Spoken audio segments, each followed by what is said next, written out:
ഭർത്താവിന് വേണ്ടി, കുഞ്ഞുങ്ങൾക്ക് വേണ്ടി പ്രാർത്ഥിക്കാൻ 100 മടങ്ങ് അനുഗ്രഹം, 100 മടങ്ങ് അനുഗ്രഹം ദൈവം തരും.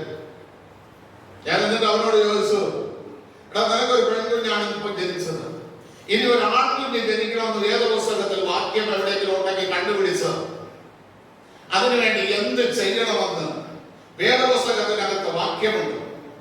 കണ്ടുപിടിച്ച് അതിനെ ജീവിച്ച് ഒരു ആൺ തലമുറയ്ക്ക് വേണ്ടി അവരുടെ പ്രാർത്ഥിച്ചൊരുങ്ങാൻ പറയാനുണ്ട്. ഇല്ലേ? നിന്റെ പേര് നിലനിർത്താൻ, നിന്റെ കുടുംബത്തിന്റെ പേര് നിലനിർത്താൻ. അവ എന്നോട് ചോദിച്ചു എവിടെ കിടക്കണമെങ്കിൽ ആ വാക്യം വന്നു. ഞാൻ വാക്യം പറഞ്ഞു കൊടുത്തില്ല. ലേവ്യ പുസ്തകം, സംഖ്യാപുസ്തകം വായിച്ചതിനകത്ത് കണ്ടുപിടി. വിശുദ്ധ വേദപുസ്തകത്തിൽ ഇല്ലാത്ത ഒരു കാര്യവും ഇന്ന് ശാസ്ത്ര ലോകത്തെ വെല്ലുവിളിക്കുന്നതാണ് വിശുദ്ധ വേദപുസ്തകം. വേദപുസ്തകത്തിനകത്തില്ലാത്ത ഒരു കാര്യവും ഇന്നും നടന്നിട്ടില്ല, നാളെയും നടക്കില്ല. നീ ദൈവത്തെ അന്വേഷിച്ചാൽ ദൈവത്തിന്റെ നികൃഷ്ട ബുദ്ധിക്ക് ഏൽപ്പിക്കില്ല, പരിപാലനമില്ലാതെ ഏൽപ്പിക്കില്ല. ദൈവം പറഞ്ഞ രീതിയിൽ നീ ജീവിക്കണം. അല്ലേ? അതുപോലെ വേഗത്തിൽ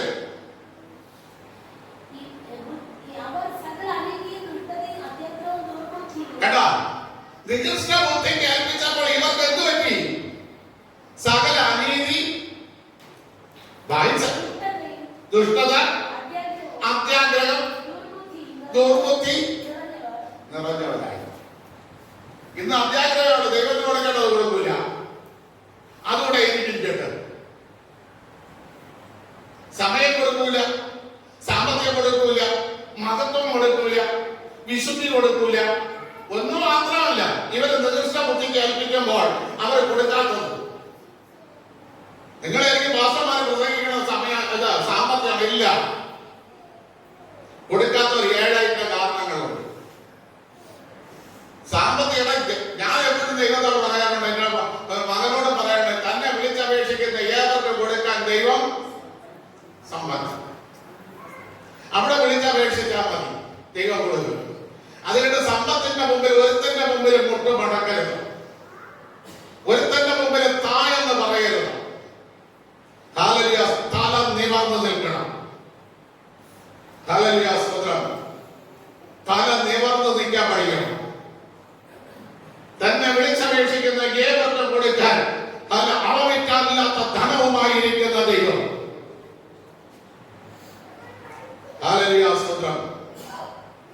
ദൈവത്തിന്റെ മുമ്പിൽ, ആ ദൈവത്തെ വിളിച്ചപേക്ഷിക്കുന്ന നമ്മൾ ഒരുത്തന്റെ മുമ്പിൽ നിന്ന് തല കുനിഞ്ഞ്, അല്ലെ? ലൂക്കോസ് 21-28 വാക്യം വായിക്കുന്നത്, ഇതൊക്കെയും ഭൂമിയിൽ സംഭവിച്ചു തുടങ്ങുമ്പോൾ നിങ്ങളുടെ തല നിവർന്നു നിൽക്കണം. രാജ്യത്തോടൊപ്പം ഭൂമി ഹല്ലേലൂയ ചെയ്യുന്ന സാമ്പത്തിക ബുദ്ധിമുട്ടുണ്ടാകും. എല്ലാം സംഭവിക്കുമ്പോൾ ദൈവത്തോടെ തല നിവർന്നു നിൽക്കണം. ഒരു പണത്തിലും സാമ്പത്തികമുള്ളവനെ കണ്ടിട്ടല്ല ദൈവം നമ്മെ ശുശ്രൂഷയ്ക്ക് വിളിച്ചത്. ദൈവം ഈ ഭൂമിയിൽ നമ്മെ സൃഷ്ടിച്ചതും അപ്പുറത്തുള്ളവനിൽ പണമൊന്നും കണ്ടിട്ടല്ല. ദൈവം നമുക്കുള്ള വായുവും, നമുക്കുള്ള ഭക്ഷണവും, നമുക്കുള്ള വസ്ത്രവും എല്ലാം ഒരുക്കിയിട്ടാണ് ദൈവം നമ്മളെ സൃഷ്ടിച്ചത്. അത് വാങ്ങാനുള്ള യോഗ്യത മാത്രം നമുക്ക് മതി. അത് വാങ്ങിക്കാനുള്ള യോഗ്യത, അതിന് മൂഢനാകരുത്, ബുദ്ധിയുള്ളവനാകണം. രണ്ടാമത്തെ സെക്ഷൻ പറയണ ബുദ്ധി. നിങ്ങൾക്കറിയാമോ? അതിൽ 2 വാക്യങ്ങൾ അതിന് ഞാൻ തരാം. ഒന്ന് രാജാക്കന്മാരുടെ പുസ്തകത്തിൽ ശലോമോന്റെ മകനായ രഹബയാമിൽ നിന്ന് ഒരു അങ്കി വലിച്ച് അഖില പുരോഹിതൻ 10 ഖണ്ഡം യെരമ്യാവിന് കൊടുത്തു, 2 ഖണ്ഡം രഹബയാമിന് കൊടുത്തു. അവൻ ചെന്നിട്ട് ഒന്ന് രാജാക്കന്മാരുടെ പുസ്തകം 12-ാം അധ്യായം 26-ാം വാക്യം മുതൽ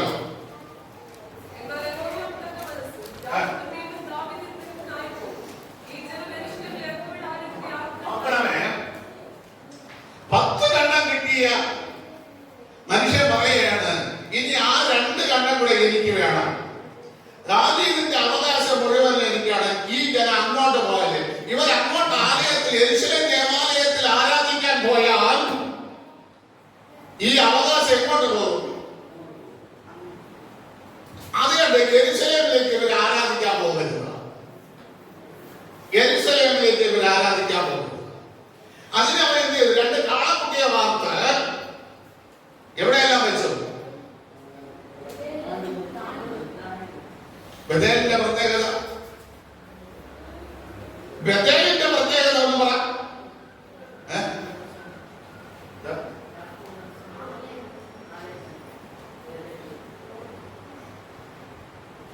ഹല്ലേലൂയ, സ്തോത്രം. നാട് വിട്ട് വീട് വിട്ട് നാമധേയ കൂട്ടം വിട്ട അബ്രഹാം യോർദാൻ നീതി കിടന്ന അബ്രഹാം ആദ്യമായിട്ട് സമാപ കൂടാരം അടിച്ച സ്ഥലം ബഥേൽ.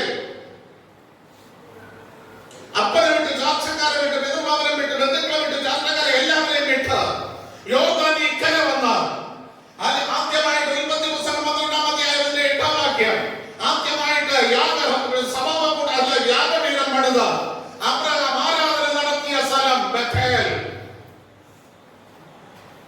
ഒരു കാലഘട്ടത്തിൽ അത് കഴിഞ്ഞപ്പോൾ, കുറെ നാളുകൾ കഴിഞ്ഞപ്പോൾ അത് ന്യൂസായി മാറി. ആർക്കും കടന്നു പോകാൻ കഴിയാത്ത ഒരു ദേശമായി, ഇരുളിന്റെ ദേശമായി മാറി. അപ്പനെയും അമ്മയും വിട്ടിട്ട് ഒരു അനുഗ്രഹത്തിന് വേണ്ടി ഓടിയ യാക്കോബ് വന്ന് കിടന്ന സ്ഥലം ലൂസ് എന്ന പട്ടണം, അത് ബഥേലായിരുന്നു. അവിടെ വെച്ച ദൈവം അവന് സ്വർഗീയ ദർശനം കൊടുത്തു. എടാ, നിന്റെ അപ്പൻ സ്ഥാപിച്ച പട്ടണമാണിത്, നിന്റെ അപ്പൻ യാഗപീഠം പണിത സ്ഥലമാണ്, ഇവിടെ ഞാനുണ്ട്. നിന്റെ അപ്പനായ അബ്രഹാമിന്റെയും ഇസ്ഹാക്കിന്റെയും ദൈവമാണ്. ആ ദൈവം എത്ര ഇരുളായിരുന്നാലും ഇവിടെ ഞാൻ വസിക്കുന്നുണ്ട്, ഇവിടെ ഞാനുണ്ട്. അന്ന് യാക്കോബിനെ ദർശനപ്പെടുത്തിട്ട് പറഞ്ഞു, നീ കിടക്കുന്ന ഭൂമി നിനക്ക് നിന്റെ തലമുറയ്ക്ക് ഞാൻ അവകാശമായി തരും. യാക്കോബ് ഉറക്കം പറഞ്ഞിട്ട് പറഞ്ഞു, ഈ സ്ഥലം ദൈവത്തിന്റെ ആലയമല്ലാതെ മറ്റൊന്നല്ല. 2 തലമുറ കഴിഞ്ഞിട്ടും ആ സ്ഥലത്തുള്ള ദൈവ സാന്നിധ്യം വിട്ടുമാറിയില്ല. അറിയോ? എത്രയൊക്കെ ഇരുട്ടിന്റെ പ്രദേശമാകട്ടെ, എത്രയൊക്കെ ഇരുള് സൂര്യൻ അസ്തമിക്കട്ടെ, പക്ഷെ ദൈവ സാന്നിധ്യം വിട്ടുപോയിട്ടില്ല. അവിടെ വീണ്ടും ആ ദൈവ സാന്നിധ്യത്തിന് വേണ്ടി യാക്കോബ് പറഞ്ഞു, ഇത് അവൻ കിടന്ന കല്ലെടുത്ത്, തലയിണ കല്ല് അവിടെ വെച്ചിട്ട് എണ്ണ എടുത്തൊഴിച്ചിട്ട് പറഞ്ഞു, അല്ല, ഞാൻ പോകുന്ന സ്ഥലത്ത് ദൈവം എന്നോടുകൂടെ ഇരിക്കുകയും എന്റെ പിതൃഭവനത്തിൽ എന്നെ മടക്കി വരുത്തുകയും ചെയ്താൽ, ഞാൻ സന്തോഷത്തോടെ മടക്കി വന്നാൽ ഇത് ദൈവത്തിന്റെ ആലയമാകും. അന്ന് അവൻ അവിടെ വെച്ചൊരു ഉടമ്പടി ദൈവവുമായിട്ട്, ഉടമ്പടിയുടെ സ്ഥലം ബഥേൽ, ഉടമ്പടിയുടെ സ്ഥലം, ആലയമായ സ്ഥലം. നീ ആദ്യമായിട്ട് കുമ്പിട്ട് രക്ഷിക്കപ്പെട്ട സ്ഥലപ്പെട്ട സ്ഥലം, അത് നിന്റെ ബഥേൽ, അത് നിന്റെ ബഥേൽ. അവിടെ നിന്ന് നീ ചാഞ്ചാടി പോയാൽ, ഏതെങ്കിലും ഒരു വേറൊരു സ്ഥലത്ത് നിന്ന് നീ ആരാധിച്ചാൽ, നീ കാളക്കുട്ടിയോ വചനം വഴി നീ എന്തിനെ ആരാധിക്കുന്നു? Praise the Lord. Hallelujah. Hallelujah. നീ കാളക്കുട്ടിയെ ആരാധിക്കുന്നു. ജനത്തിന് മനസ്സിലായി, ഈ ദൈവമല്ല എന്നെ കൊണ്ടുവന്നത്, ഈ ഉപദേശമല്ല എന്നെ കൊണ്ടുവന്നത്, എനിക്ക് സത്യദൈവത്തെ ആരാധിക്കുന്ന സ്ഥലത്തേക്ക് പോകണം. വായന 2 ദിനവൃത്താന്ത പുസ്തകം 11-ാം അധ്യായം 14 ഇതേ അധ്യായം തന്നെ. അവിടെ വ്യക്തം പകലും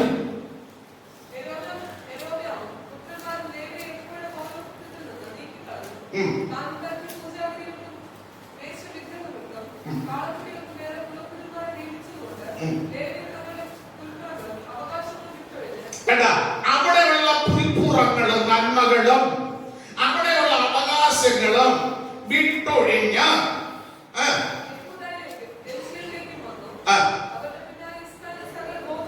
അല്ല, ദൈവമക്കൾ തിരിഞ്ഞു വന്നാൽ അവരുടെ കുടുംബക്കാരും വരും. അവിടെ ഇരുന്ന കാളക്കുട്ടിയെ ആരാധിക്കാൻ മനസ്സില്ലാതെ അവരെന്ത് ചെയ്തു? യെരൂശലേമിലേക്ക് മടങ്ങി വന്നു.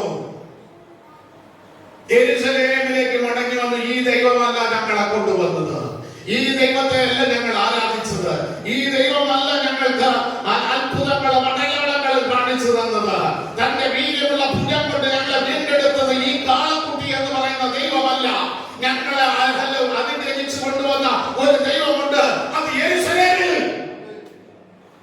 ആ ദൈവത്തെ കാണാൻ, ആ ദൈവത്തെ അവർ അന്വേഷിപ്പാൻ മനസ്സ് വെച്ചു. ഇതാണ് ബുദ്ധിമാൻ. ആ ദൈവത്തെ അന്വേഷിപ്പാൻ അവർ മനസ്സ് വെച്ചു. വായിച്ചോ, അവര് മനസ്സ് വെച്ചപ്പോൾ അവരുടെ ഗോത്രങ്ങൾ, കുടുംബക്കാർ അവരെ പുറകെ. ഹല്ലേലൂയ, സ്തോത്രം. നിങ്ങൾക്കറിയാമോ, ചില കൺവെൻഷൻ സ്റ്റേജുകളിൽ, ചില ഉപവാസ പ്രാർത്ഥനകളിൽ, അല്ലെങ്കിൽ ഏതെങ്കിലും സഭയിലെ ദൈവമക്കള് ഓടിച്ചെന്ന് പ്രാർത്ഥിച്ചിട്ട് പറയും, അല്ല അവർ പ്രാർത്ഥിച്ചപ്പോ ഇവിടെ ആദ്യം ദേവദാസന്മാർ വീട്ടിലിരുന്ന് കുത്തിയിരുന്ന് പ്രാർത്ഥിക്കാൻ വിശ്വാസിക്ക് സൗഖ്യം കൊടുക്കണമേ, കുറ്റം തലമുതലുള്ള കാൽവരെ വിടുതൽ കൊടുക്കണമേ. അതൊന്നും കിട്ടാത്ത വിടുതൽ ഏതെങ്കിലും ഒരു ദൈവദാസൻ ഒരു ഉപവാസ പ്രാർത്ഥന വെച്ചിട്ട് ഇരിക്കുമ്പോ ഓടിച്ചെന്ന് എന്ത് ചെയ്യുന്നു? പ്രാർത്ഥിച്ച് തുടങ്ങിയത് എന്റെ ശരീരത്തിൽ ഒരു മിന്നലടിച്ചു. ഇത് കാണുന്ന ദേവദാസന്റെ ഹൃദയം, ഇത്രയും ദിവസം ഞാൻ ഇവിടെ ഇരുന്ന് കുത്തിയിരുന്ന് പ്രാർത്ഥിച്ചിട്ട് ഒരു മിന്നൽ വെയില്ലല്ലോ.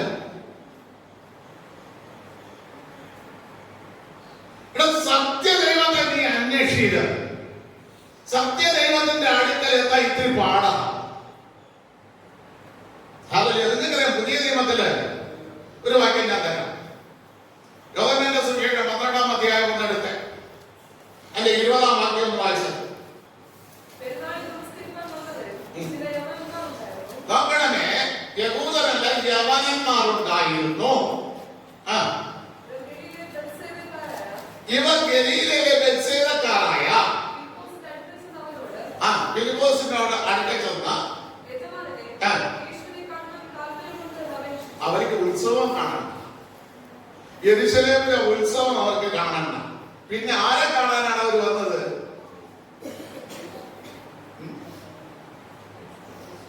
യേശു കർത്താവിനെ കാണാൻ. യെരൂശലേമിൽ നടക്കുന്ന ആട്ടവും പാട്ടവും ഉത്സവം കാണാനല്ല വന്നത്. യെരൂശലേമിൽ നടക്കുന്ന കാളക്കുട്ടിയുടെ പുറത്ത് 12 കാളയുടെ പുറത്ത് ആദ്യാസ്തം വെച്ചിരിക്കുന്ന ബെത്തിൽ നിന്ന് അവിടെ പുറകിൽ കൂടെ ഒഴുകി വരുന്ന വെള്ളം വാങ്ങിച്ച് കുടിക്കാനല്ല അവർ വന്നത്. അവർ വന്നത് യേശു കർത്താവിനെ കാണാൻ. യേശു കർത്താവിനെ ഒന്ന് കണ്ടാൽ, കർത്താവ് അവനെ കണ്ടാൽ അവന് വിടുതലാണ്. കാരണം പൗലോസ് പറഞ്ഞു, ചോദിക്കുന്നതിലും നിനയ്ക്കുന്നതിലും അത്യന്തപരമായി ചെയ്യാൻ കഴിവുള്ളവൻ. മനസ്സിലായില്ലേ? നീ ചോദിക്കുന്നതിലും നിനയ്ക്കുന്നതിലും അത്യന്തപരമായി ചെയ്യാൻ കഴിവുള്ളവൻ. അല്ലെ, ദാവീദ് ആയുസിനെ ചോദിച്ചു. എന്തു കൊടുത്തു ദാവീദിന്? എന്തു കൊടുത്തു? ദാവീദ് ആയുസിനെ ചോദിച്ചു. എന്തു കൊടുത്തു?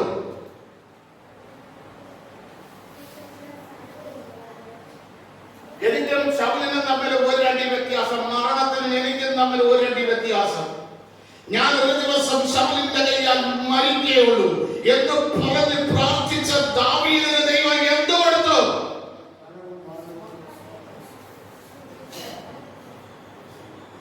ദാവീദ് ചോദിച്ചതിലും നിനച്ചതിലും അത്യന്തപരമായി കൊടുത്തു. എന്തു കൊടുത്തു? അതായത് സങ്കീർത്തനം 21-ന്റെ 1 തൊട്ട് 5 വരെയുള്ള വാക്യം വായില്.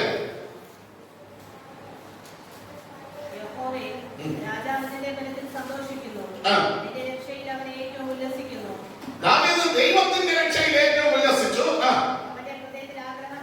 അവന്റെ ഹൃദയത്തിലെ ആഗ്രഹം നീ അവന് നൽകി. അവന്റെ അക്രമങ്ങളുടെ യാചന അവൻ നിഷേധിച്ചില്ല. നന്മയുടെ അനുഗ്രഹങ്ങളാൽ നീ അവനെ എതിരേറ്റു. തന്റെ കിരീടത്തിൽ നശിച്ചു പോകും, ഞാൻ മരിച്ചു പോകുമെന്ന് പറഞ്ഞ ദാവീദിന്റെ തലയിൽ തന്റെ കിരീടം വെച്ച് അവനെ രാജാവാക്കി. അവൻ നിന്നോട് ഒരു ദിവസം ഞാൻ ശൗലിന്റെ കയ്യാൽ മരിക്കേയുള്ളൂ എന്ന് പറഞ്ഞ് പ്രാർത്ഥിച്ച ദാവീദിന് അവന് ജീവനെ ചോദിച്ചു. നീ അവന് കൊടുത്തു. എന്നേക്കുള്ള ദീർഘായുസിനെ തന്നെ. ഇതവന്റെ ചോദിക്കുന്നതിലും നിനയ്ക്കുന്നതിലും അത്യന്തപരമായി 4 പേർ ചേർന്ന് ഒരു പക്ഷപാതക്കാരനെ കർത്താവിന്റെ കൈച്ചോട്ടിൽ ഉറക്കി വെച്ചു. എന്തിനാ? സൗഖ്യത്തിനാ. ആ സൗഖ്യമല്ല ദൈവം കൊടുത്തത്. പിന്നെയോ ആ കട്ടിലെടുത്ത് ചുമന്നുകൊണ്ട് പോകാനുള്ള ആരോഗ്യം. സൗഖ്യമല്ല കൊടുത്തത്.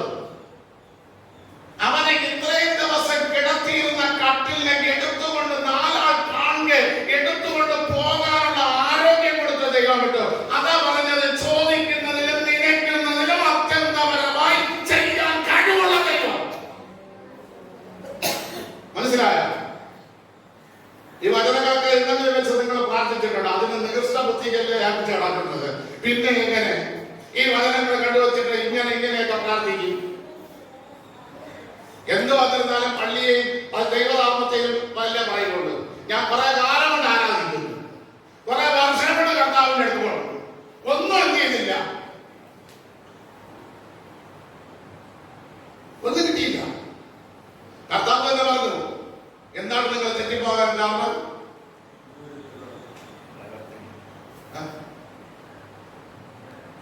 തിരുവചനങ്ങളെയും അതിന്റെ അടങ്ങിയിരിക്കുന്ന ദൈവശക്തിയെയും നിങ്ങൾ അറിയാത്തത് കൊണ്ട് തെറ്റിപ്പോകും.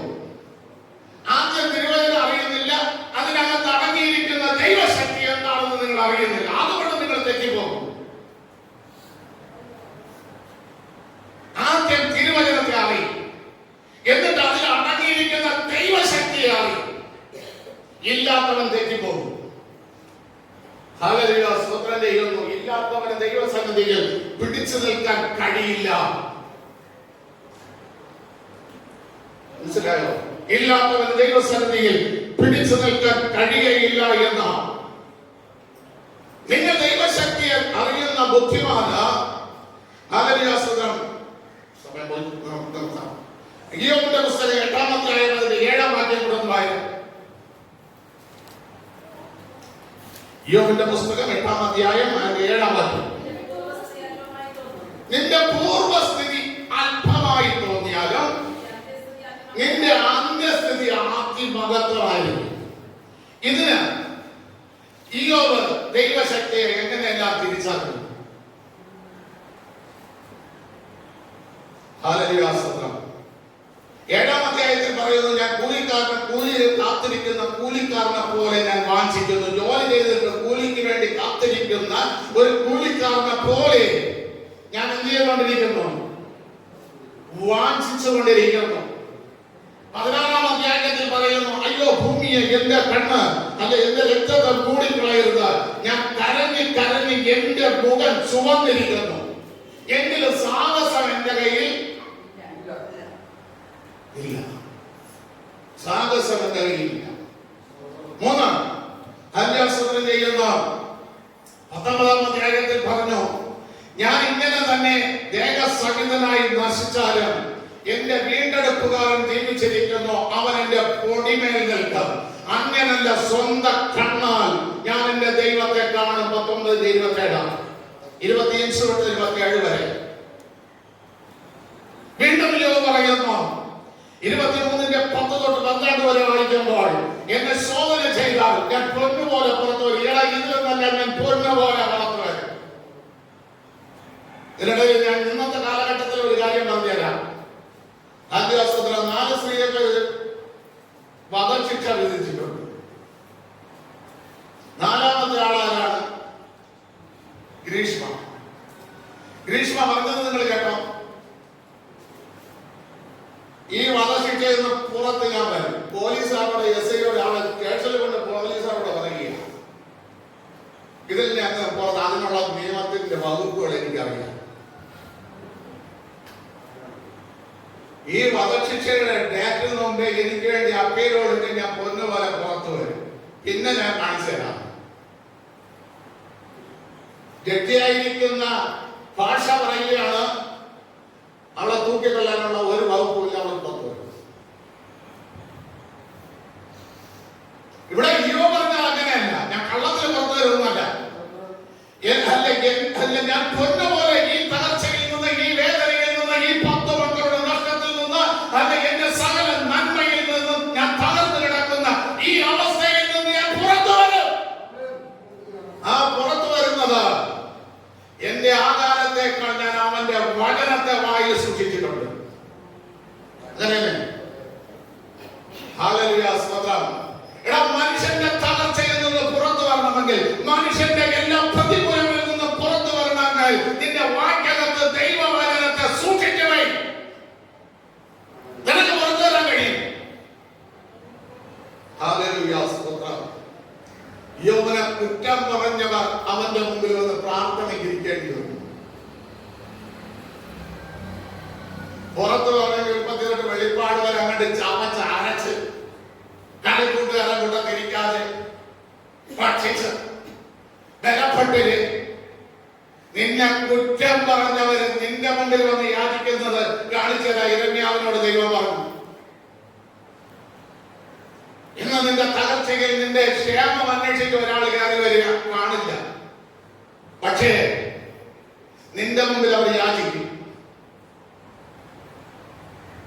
അങ്ങനെ ഒരു അവസ്ഥ നിനക്ക് വരണമെങ്കിൽ നീ ദൈവവചനത്തെ കണ്ടെത്തി എന്ത് ചെയ്യണം?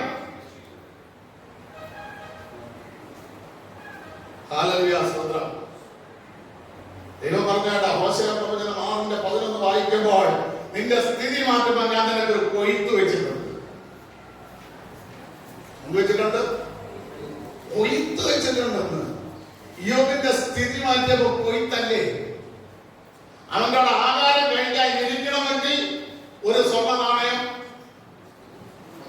എടുക്കണം. അമേരിക്കയിൽ നമ്മളെ മുഖ്യമന്ത്രി പ്രസംഗിക്കാൻ മുഖ്യമന്ത്രിയുടെ കൂടെ ഇരിക്കണമെങ്കിൽ ഇന്ത്യൻ പണം 1 ലക്ഷം രൂപ കൊടുക്കണം. അടുത്ത കസേരയിൽ ഇരിക്കണം. എനിക്ക് തോന്നുന്നു യിരെമ്യാവിന്റെ ഈ പുസ്തകം വായിച്ചായിരിക്കും ഇങ്ങനത്തെ ഒരു കാര്യം പിണറായി വിജയൻ പറഞ്ഞത്. ഇപ്പൊ അത് കേന്ദ്രം അന്വേഷിക്കാൻ ഇടപാടിട്ടില്ല. മനസ്സിലായില്ലേ? ഞാൻ എന്റെ ഭയങ്കരമായിട്ട് വിഷമം തരുമ്പം നിയമസഭയിലെ വാർത്തയിട്ട് കാണും.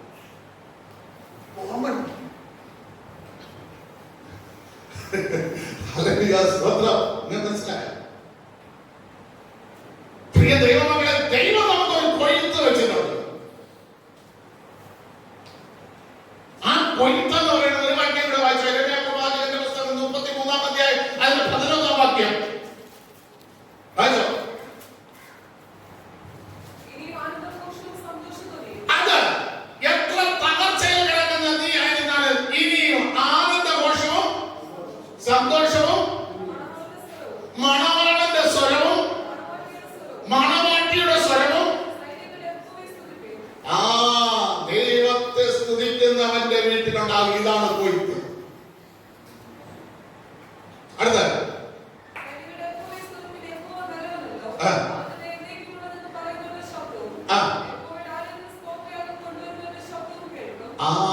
ഇത് ദൈവത്തിനറിയാം. ഇങ്ങനെ വീടുകളുടെ സ്ഥിതി മാറിയാലേ ദൈവത്തെ കുറിച്ച് എന്ത് ചെയ്യുള്ളൂ?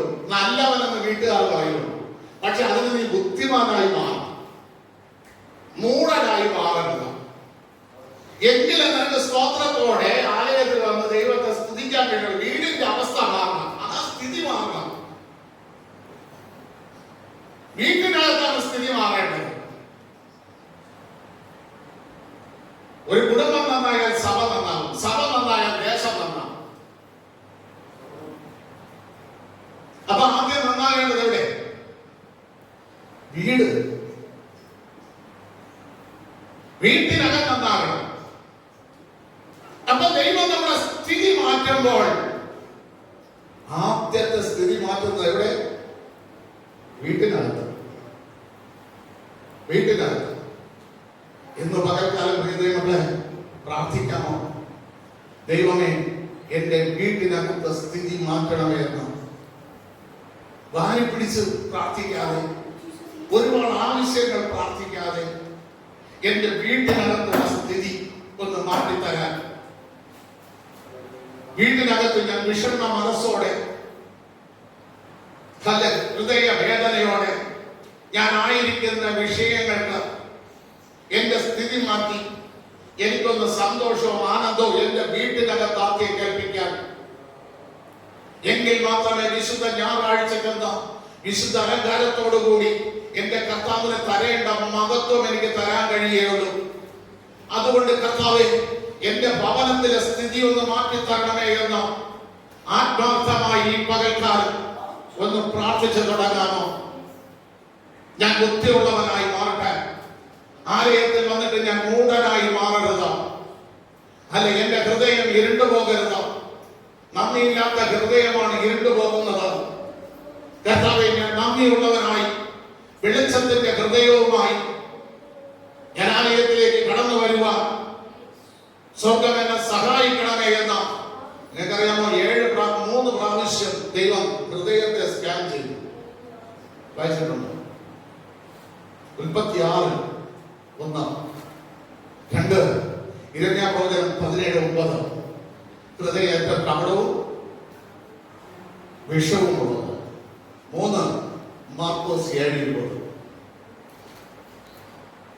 3 സ്ഥലത്ത് ദൈവ ഹൃദയത്തെ നോക്കിയപ്പം ഹൃദയമാണ് കപടം. ഈ ഹൃദയത്തെ ഒന്ന് വെളിച്ചമുള്ളതാക്കി മാറ്റാൻ, ഈ ഹൃദയത്തെ ഒന്ന് വെളിച്ചമുള്ളതാക്കി മാറ്റാൻ, എന്റെ ഹൃദയം കപടമുള്ള ഹൃദയമാകരുത്, എന്റെ ഹൃദയം വഞ്ചനയുടെ ഹൃദയമാകരുത്, എന്റെ ഹൃദയം ദുർമോഹത്തിന്റെ ഹൃദയമാകരുത്, എന്റെ ഹൃദയം അത്യാഗ്രഹത്തിന്റെ ഹൃദയമാകരുത്, എന്റെ ഹൃദയം വെറിക്കൂത്തിന്റെ ഹൃദയമാകരുത്, എന്റെ ഹൃദയം കാണാൻ പാടില്ലാത്തത് കണ്ട് രസിക്കുന്നവന്റെ ഹൃദയമാകരുത്. എന്ന് പറഞ്ഞ് ഒന്ന് പ്രാർത്ഥിക്കാൻ തയ്യാറാകും, എന്റെ സ്ഥിതി മാറും. നിനക്ക് ആനന്ദിക്കാൻ കഴിയും, നിനക്ക് സന്തോഷിക്കാൻ കഴിയും, ദൈവത്തിൽ സന്തോഷിക്കാൻ കഴിയും. ഇന്ന് പകൽക്കാലം അതിനായിട്ട് ദൈവം നമ്മെ സഹായിക്കട്ടെ. എല്ലാ കണ്ണുകളും അടച്ചാട്ടെ. ഒരു നിമിഷം ദൈവത്തോട് പ്രാർത്ഥിച്ച് എല്ലാവരും പ്രാർത്ഥിച്ച് ഹല്ലേലൂയ സ്തോത്രം ചെയ്യുന്ന ഹല്ലേലൂയ എല്ലാവരും പ്രാർത്ഥിച്ച് ദൂതേറ്റെടുത്താണ്. ഹല്ലേലൂയ കർത്താവേ, ഇന്ന് പകൽക്കാലം